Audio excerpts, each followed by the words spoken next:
जंगल में सांप के रूप में अंदर जाता था। जिस सांप के काटने से तुम्हारी मृत्यु हुई थी वो भी कोई और नहीं बल्कि मैं ही था। मैं जानता था सांप के काटे हुए मनुष्य का अगर 3 दिन के अंदर जहर चूस कर निकाल दिया जाए तो वो फिर से जिंदा हो जाता है। ये सब मैंने तुम्हें सबक सिखाने और तुम्हारे खोखले गुरूर को तोड़ने के लिए किया, और अब तुम सदा के लिए मेरी दासी बनकर मेरे साथ रहोगी। यही तुम्हारी सजा है। शहजादी सब कुछ सुन एकदम सन्न रह गई। उसे कुछ बोलते न सूझा। कुछ देर चुप्पी के बाद शहजादी ने माफी मांगते हुए कहा, मैंने ताकत के गुरूर में चूर पता नहीं कितने ही लोगों का अनिष्ट किया है, मुझे माफ कर दो। पर नवयुवक के ऊपर शहजादी की पश्चाताप भरी बातों का कोई असर नहीं हुआ।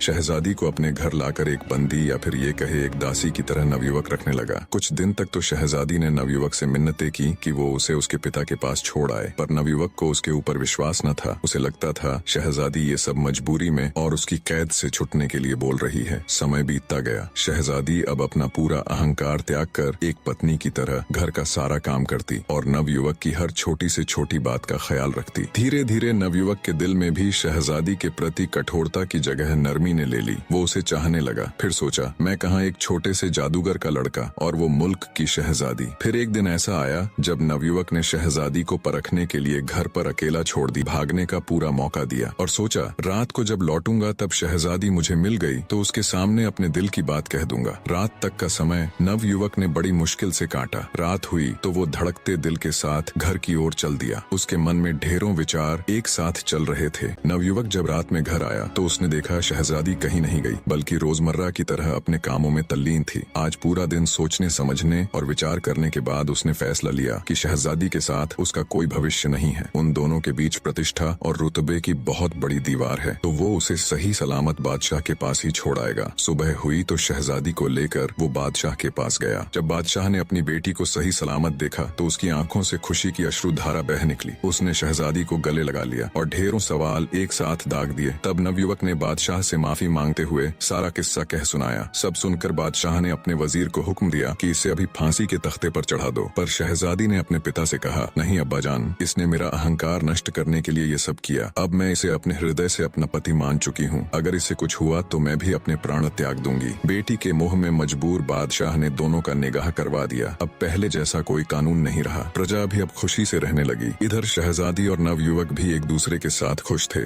निष्कर्ष, सच्ची शक्ति और महानता केवल बाहरी ताकत, राज या सामर्थ्य में नहीं बल्कि आत्म साक्षात्कार, विनम्रता और अपने भीतर की अच्छाई को पहचानने में है। शहजादी बानो, जो अपने शक्ति और सौंदर्य के अहंकार में चूर थी, अपनी गलतियों और असलियत को स्वीकारने के बाद खुद को बदलने का प्रयास करती है। नवयुवक, जो पहले केवल प्रतिशोध और सजा के विचार से प्रेरित था, धीरे धीरे अपनी कठोरता